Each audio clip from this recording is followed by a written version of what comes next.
तो अंतिम जो चैप्टर है फिफ्थ, उसमें हम लोगों ने अभी जाना स्कूल प्रशासन किस तरह काम करते हैं, स्कूल संगठन क्या है, प्रशासन क्या है, कैसे बेहतर के लिए काम कर सकते हैं। तो इस पर हम लोगों ने जाना। अब हम लोग जो स्पेशल स्कूल और इंक्लूसिव स्कूल के बारे में जानने का प्रयास करेंगे, किस तरह इंटीग्रेटेड स्कूल किस तरह अलग है। विशेष विद्यालय ऐसे संस्थान हैं जो दिव्यांगजनों को देखभाल, विशेष शिक्षा, अनुसंधान और पेशेवर प्रशिक्षण के माध्यम से बाल विकास संबंधी दिव्यांगताओं, सीखने के विकारों और व्यवहारों संबंधी समस्याओं वाले बच्चों और किशोरों के जीवन को बेहतर बनाने के लिए समर्पित है। अधिकतर विशेष स्कूलों को अतिरिक्त ज़रूरतों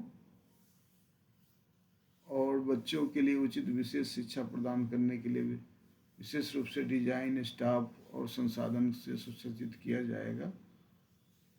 किया जाना चाहिए। आमतौर पर विशेष स्कूल में जाने वाले छात्र क्या मुख्य धारा के स्कूलों में किसी भी कक्षा में शामिल नहीं होते, उसको समान स्कूल में एडमिशन ही नहीं लेता है या वहाँ वो एडजस्ट नहीं कर पाते हैं। विशेष विद्यालय छात्रों को विशिष्ट आवश्यकताओं को ध्यान में रखते हुए व्यक्तिगत शिक्षा प्रदान करते हैं। दिव्यांग बच्चे या तो किसी विशेष स्कूलों में नियमित मुख्यधारा के स्कूल में पढ़ते हैं। इन बच्चों के लिए क्या है, यह संभव है कि वे जब चाहें एक विशेष स्कूल से नियमित मुख्यधारा के स्कूल में जा सकते हैं। मुख्यधारा की शिक्षा से बाहर दिव्यांग बच्चों के लिए शिक्षा की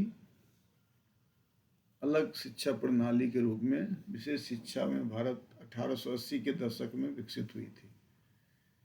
यह हम इससे पहले जाने थे कि किस तरह विशेष स्कूल भारत में आया था। पहले मुंबई में प्रारंभ हुआ, फिर चेन्नई में, फिर मुंबई में, फिर भारत के अन्य राज्यों में पहले स्पेशल स्कूल, फिर समावेशी integrated school and now school inclusive school, एक समावेशी शिक्षा। तो विशेष आवश्यकता वाले स्कूल नियमित स्कूलों से इस मायने में भिन्न होते हैं कि वे शिक्षा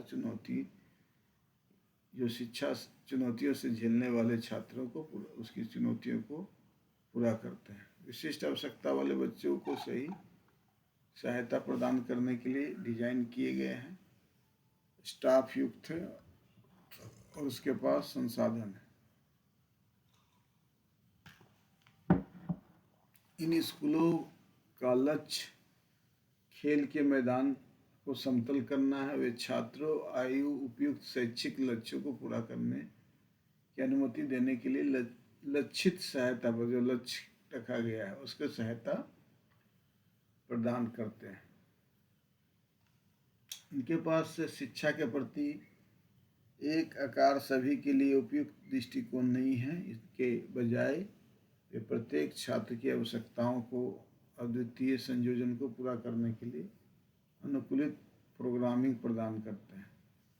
इसमें सिर्फ सीखना ही नहीं बल्कि सामाजिक और भावनात्मक जरूरतें भी शामिल हैं। विशेष आवश्यकता वाले स्कूल और कार्यक्रम इस लक्ष्य को पूरा करने के लिए व्यापक दृष्टिकोण और सेवाएं प्रदान करते हैं। उदाहरण के लिए ये दिया हुआ है व्यक्तिगत शिक्षा, आईपी इंडिविजुअलाइज एजुकेशन प्रोग्राम, छोटी कक्षाएं, शिक्षक से छात्र अनुपात कम होना, विशेष रूप से प्रशिक्षित शिक्षक, स्वयं निहित कक्षाएं, संसाधन कक्ष, ट्यूटरिंग कार्यक्रम, शैक्षणिक और मनोवैज्ञानिक परामर्श, सीखने की सामग्री, ये सब जो है विशेष शिक्षा कार्यक्रम कई प्रकार के प्लेसमेंट के माध्यम से वितरित किए जा सकते हैं। छात्रों को आवश्यकता व्यक्तिकृत, सटीक, स्पष्ट और गहन मूल्यांकन के निर्देश से लाभ हो सकता है। समावेशी शिक्षा तब होता है जब छात्रों को उनके जो समावेशी शिक्षा मतलब जो सामान्य विद्यालय चल रहे हैं उसमें दिव्यांग बच्चों को उसी सिलेबस और उसी के साथ बैठाकर उसमें कुछ मॉडिफाई करके उसके इवेल्युएशन का समावेशी किया जाता है। उसी को बोलते हैं समावेशी शिक्षा कार्यक्रम। उसके सिलेबस भी एक, उसकी पढ़ाई की सारी व्यवस्था एक, सारा उनके सिलेबस सिर्फ जब उसका इवेल्युएशन या एग्ज़ाम होता है उनके कुछ विशेष एडेप्टेशन जो है करने की आवश्यकता होती है। स्कूल और कक्षाएं इस आधार पर संचालित होती है कि दिव्यांग बच्चे भी उतने ही सक्षम हैं जितने कि दिव्यांग छात्र नहीं है। इसीलिए सभी छात्रों को अपनी कक्षाओं और स्थानीय स्कूल समुदाय में पूर्ण भागीदारी हो सकती है। अधिकांश आंदोलन इस कानून से संबंधित है कि छात्र अपनी शिक्षा कम से कम प्रतिबंधात्मक वातावरण LRE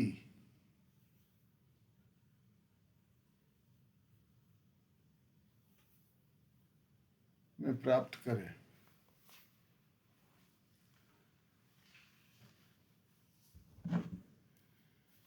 तो इसका मतलब है कि दिव्यांग साथियों के साथ साथ यथासंभव अधिकतम सीमा तक है समान शिक्षा सभी छात्रों की पहला जो है स्थान पर है।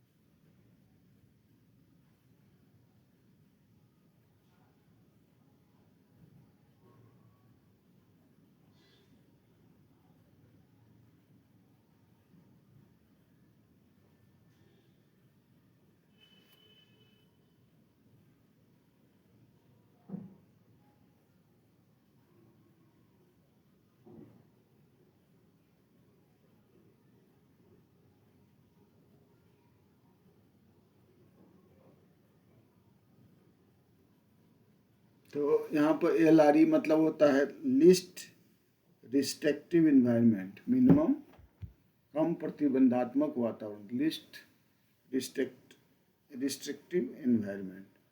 तो चलिए इसमें क्या है कि सफल समावेशी शिक्षा मुख्य रूप से छात्रों के मतभेदों और विविधताओं को स्वीकार करने, समझने, उन पर ध्यान देने के माध्यम से होती है, जिसमें शारीरिक, संज्ञानात्मक, शैक्षणिक, सामाजिक, भावनात्मक शामिल हो सकते। इसका मतलब ये नहीं है कि छात्रों को नियमित शिक्षा कक्षाओं से बाहर समय बिताने की ज़रूरत नहीं है, क्योंकि कभी कभी वे एक बहुत ही विशेष उद्देश्य के लिए ऐसा करते हैं, उदाहरण के लिए भाषण या व्यावसायिक चिकित्सा के लिए, लेकिन लक्ष्य है कि यह बात होना चाहिए।